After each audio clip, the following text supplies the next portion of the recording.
नाज़रीन अस्सलाम वालेकुम, मैं खालिद शहबाज और यह है गवाह न्यूज़। बिहार असेंबली इंतखाबात में 5 नशिस्तों पर कामयाबी के बाद मजलिस मगरबी बंगाल में भी मुकाबला करेगी, जिसका बैरिस्टर असदुद्दीन अवैसी कई बार ऐलान कर चुके हैं। मुख्तलिफ गोशों से मजलिस के मगरबी बंगाल में दाखिले की मुखालिफत की जा रही है।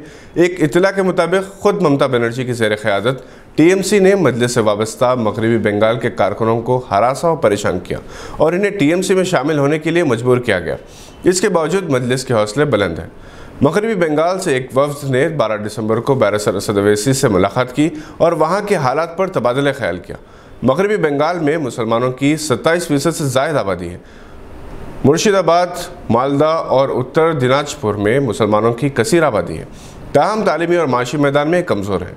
मगरबी बंगाल में पहले कम्युनिस्टों का राज था। ममता बनर्जी ने इख्तिदार संभाला तो कम्युनिस्ट और पार्टी कांग्रेस भी फ़िरका परस्त जमात का साथ देने लगी, जिसके नतीजे में गुज़िश्ता इंतखाबात में 18 अरकान पार्लियामेंट बीजेपी से मुंतखब हुए थे।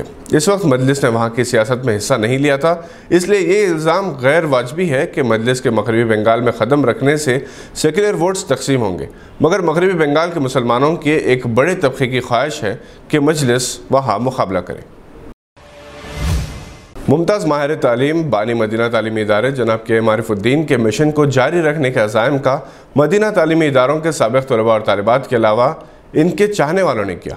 अमेरिका में मुक़ीम आयशा मकसूद ने 12 दिसंबर को जनाब के मारिफुद्दीन की एक इंटरनेशनल वर्चुअल कंडोलेंस मीटिंग का एहतमाम किया, जिसमें दुनिया के मुख्तलिफ ममालिक से मदीना के साबिक़ तलबा, असातिज़ा और आरिफ साहब मरहूम के साथी ने हिस्सा लिया और बहुत ही मुतासरकुन अंदाज में खिराज अक़ीदत पेश किया।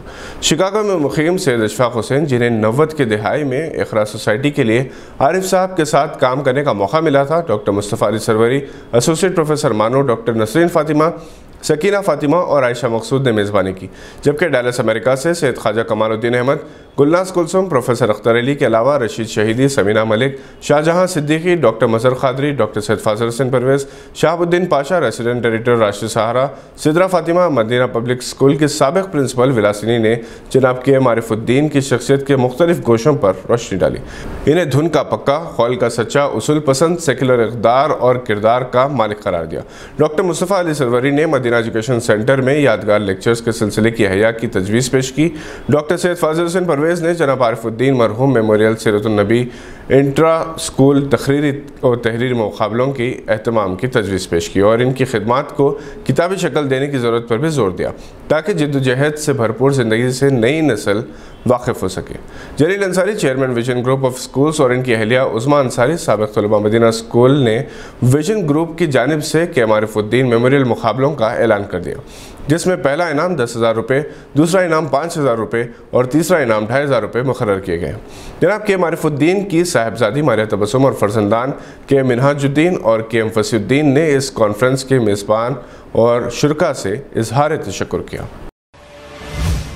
All India teachers association AITA के सदर जनाब मोहम्मद अनवर ख़ान ने हैदराबाद, महबूब नगर और रंगारेड्डी के ग्रेजुएट से अपील की कि वो ग्रेजुएट हल्के के लिए वोटर की हैसियत से अपने नाम 31 दिसंबर से पहले रजिस्टर करवा लें। जनाब मोहम्मद अनवर ख़ान जवाहर उलूम कॉलेज के प्रिंसिपल रह चुके हैं और असिस्टेंट प्रोफेसर की हैसियत से रिटायर्ड हो चुके हैं और ख़ुद भी हैदराबाद ग्रेजुएट हल्के से आज़ाद उम्मीदवार की हैसियत से मुकाबला कर रहे हैं। दीनी मदारिस के फ़ारिगीन जिन्होंने फजीलत की सनद हासिल की है, इनसे अपील की कि वो भी अपने नाम रजिस्टर करवा लें और हैदराबाद ग्रेजुएट हल्के के इंतखाबात में बढ़ चढ़ कर वोट डालें। इन्होंने कहा कि ये एक अफसोसनाक हकीकत है कि हमारे नौजवान ग्रेजुएट हल्के के इंतखाबात में हिस्सा नहीं लेते, जिसकी वजह से तालीम याफ्ता तबके पर ऐसे अनासर मुसल्लत हो जाते हैं जो किसी भी सूरत में इसके अहल नहीं होते। हालिया मजलिस बल्दिया हैदराबाद के इंतखाबी नतायज सबकी आंखें खोल देने के लिए काफ़ी हैं। इसमें भी हमारे वोटर्स ने बहुत कम तादाद में अपने दस्तूरी हक़ का इस्तेमाल किया, जिसकी वजह से अमन पसंद शहर में फ़िरका परस्त ताकतों की मज़ीद तक़वियत मिल रही है। तेलंगाना कानून साज कौंसिल के ग्रेजुएट हल्के के लिए अगर तालीम याफ्ता और इससे कहीं ज़्यादा इस्लामी माशरा के लिए अपने आप को वफ़ करने वालों की मुंतखब किया जाए तो हालात बेहतर हो सकते हैं। कानून साज कौंसिल 40 अरकान पर मुश्तमिल होती है, जिनमें MLAs 14 अरकान का इंतखाब करते हैं। मकामी अहदेदार 14 अरकान, गवर्नर की जानिब से 6, टीचर्स की जानिब से 3 और ग्रेजुएट की जानिब से 3 अरकान का इंतखाब होता है। हैदराबाद, महबूब नगर और रंगारेड्डी एक ही हल्का है। जिन्होंने भी अपने नाम अभी तक रजिस्टर नहीं करवाए वो अपना degree certificate, passport size photo और आधार कार्ड की कॉपी 9866092730 पर व्हाट्सएप करें। इनके नाम का एनरोलमेंट हो जाएगा। ये थी आज की चंद अहम खबरों पर नज़र। अगर आपने अभी तक हमारे चैनल को सब्सक्राइब नहीं किया है तो इसे लाइक और सब्सक्राइब ज़रूर करें। हम फिर हाजिर होंगे ऐसी कुछ खबरें लेकर। देखते रहिए गवाह।